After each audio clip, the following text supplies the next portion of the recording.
നമസ്കാരം. മലയാളി വാർത്തയിലേക്ക് സ്വാഗതം. മുൻ പാക് പ്രധാനമന്ത്രി ഇമ്രാൻഖാൻ മരിച്ചെന്ന അഭ്യൂഹങ്ങൾക്ക് വിരാമം വന്നെങ്കിൽ പോലും ഇപ്പോഴും പല കോണുകളിൽ നിന്നും പുറത്തുവരുന്ന വാർത്തകൾ നോക്കുകയാണെങ്കിൽ ഇമ്രാൻഖാൻ മരിച്ചുവെന്നും സഹോദരിമാരെ തല്ലിച്ചതച്ച് ജയിലിന് മുന്നിൽ ഇഞ്ചപ്പരുവമാക്കിയതിനു ശേഷം ഇമ്രാൻഖാനെ കാണാനായി കുടുംബത്തിന് അനുമതി നൽകി എന്ന വാർത്ത പുറത്തുവരികയാണ് എന്നുള്ളതാണ്. എന്നാൽ കുടുംബം കാണാൻ പോകുമ്പോൾ അവിടെ ഇമ്രാൻഖാന്റെ ഡമ്മി ആയിരിക്കും ഉണ്ടാവുക എന്ന് പറയുന്നവരുടെ എണ്ണവും ഉയരുകയാണ്. ജയിലിൽ കഴിയുന്ന ഇമ്രാനെ കാണാൻ സഹോദരിമാർക്ക് അനുമതി നൽകിയത് അടിച്ച ഇഞ്ചപ്പരുവമാക്കിയതിനു ശേഷമാണെന്നും പറയുന്നുണ്ട്. ഇതേ തുടർന്ന് അടിയാല ജയിലിനടുത്തുള്ള ഖൊറഗ്പൂർ ചെക്ക് പോസ്റ്റിൽ ഇമ്രാൻഖാന്റെ സഹോദരി അലീമ ഖാനും പാകിസ്ഥാൻ തെഹ്രീക്കെ ഇൻസാഫ് അനുയായികളും നടത്തിവന്ന പ്രതിഷേധം അവസാനിപ്പിച്ചു. ഇന്ന് വൈകിട്ടും അടുത്ത ചൊവ്വാഴ്ചയും ഇമ്രാൻഖാനെ കാണാൻ കുടുംബത്തിന് അനുമതി നൽകിയിട്ടുണ്ട്. തുടർന്ന് മറ്റ് PTI അനുയായികളോടും ജയിലിന് പുറത്ത് നടത്തുന്ന പ്രതിഷേധം അവസാനിപ്പിക്കാൻ സഹോദരി ആവശ്യപ്പെട്ടിട്ടുണ്ട്. നേരത്തെ ഇമ്രാനെ കാണണമെന്ന് ആവശ്യപ്പെട്ട് സഹോദരിമാരെ പോലീസ് ക്രൂരമായി മർദ്ദിച്ചതിന് പിന്നാലെയാണ് അദ്ദേഹം ജയിലിൽ കൊല്ലപ്പെട്ടു എന്ന അഭ്യൂഹങ്ങൾ ഉയർന്നത്. ഈ ആഴ്ച റാവൽപിണ്ടിയിലെ അടിയാല ജയിലിന് പുറത്ത് പാകിസ്ഥാൻ തെഹ്രീക്കെ ഇൻസാഫ് പ്രവർത്തകർക്കൊപ്പമാണ് ഇമ്രാനെ കാണാൻ സഹോദരിമാരായിട്ടുള്ള നൊരീൻ ഖാൻ, അലീമ ഖാൻ, ഉസ്മ ഖാൻ എന്നിവർ എത്തിയത്. എന്നാൽ ജയിലിൽ സന്ദർശനം അനുവദിക്കാതെ പ്രവർത്തകരെയും സഹോദരിമാരെയും പോലീസ് ആക്രമിക്കുകയായിരുന്നുവെന്നും റിപ്പോർട്ടിൽ പറയുന്നു. പ്രകോപനമില്ലാതെ പോലീസ് ആക്രമണം അഴിച്ചുവിടുകയായിരുന്നുവെന്നാണ് നൊരീൻ ഖാൻ പറഞ്ഞത്.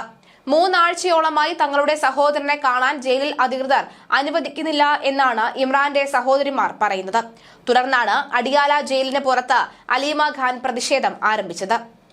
കുത്തിയിരുന്ന് പ്രതിഷേധിച്ച അലീമ തടവിലാക്കപ്പെട്ട സഹോദരനെ കാണാൻ അനുവദിക്കുന്നതുവരെ താൻ പോകില്ലെന്നും അവർ പറഞ്ഞിരുന്നു.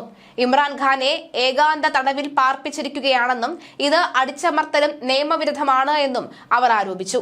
സമരം അടിയാല ജയിൽ റോഡിൽ വലിയ ഗതാഗത തടസ്സവും ഉണ്ടാക്കി. ആംബുലൻസുകളും സ്കൂൾ വാനുകളും ഗതാഗത കുരുക്കിൽ കുടുങ്ങിയിരുന്നു.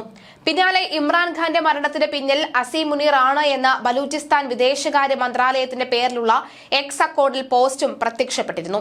പാക് സൈനിക മേധാവി അസീം മുനീർ ISIയും ചേർന്ന് ഇമ്രാൻഖാനെ ജയിലിൽ വെച്ച് കൊലപ്പെടുത്തി എന്നായിരുന്നു റിപ്പോർട്ടുകൾ പുറത്തുവന്നത്.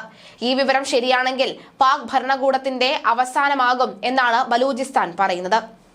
ഇവയും ഇമ്രാൻ കൊല്ലപ്പെട്ടുവെന്ന അഭ്യൂഹങ്ങൾക്ക് ആക്കം കൂട്ടി. 2023 മുതൽ ഇമ്രാൻഖാൻ അടിയാല ജയിലിൽ തടവിലാണ്.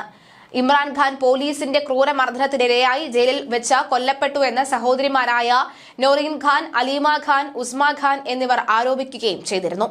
അഴിമതി കേസിൽ കുറ്റക്കാരനാണ് എന്ന് കണ്ടെത്തിയതോടുകൂടി 2023 ഓഗസ്റ്റിലാണ് ഇമ്രാൻഖാൻ അറസ്റ്റിലായത്. പിന്നീട് കോടതി അദ്ദേഹത്തിന് 14 വർഷത്തെ തടവിന് ശിക്ഷിക്കുകയും ചെയ്തിരുന്നു.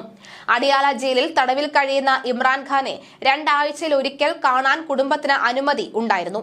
എന്നാൽ കഴിഞ്ഞ 1 വർഷമായി അദ്ദേഹത്തെ കാണാൻ അനുവദിക്കുന്നില്ല എന്ന് കുടുംബം ആരോപിച്ചു. പിന്നാലെയാണ് മരണവാർത്ത പ്രചരിച്ചതും ആയിരക്കണക്കിന് PTI പ്രവർത്തകർ ജയിലിന് മുന്നിൽ പ്രതിഷേധവുമായി അണിനിരുന്നതും. അതിനിടെ ഇമ്രാൻഖാന്റെ സഹോദരിമാർക്ക് പോലീസ് മർദ്ദനമേറ്റെന്ന റിപ്പോർട്ടുകളും പുറത്തുവന്നിരുന്നു.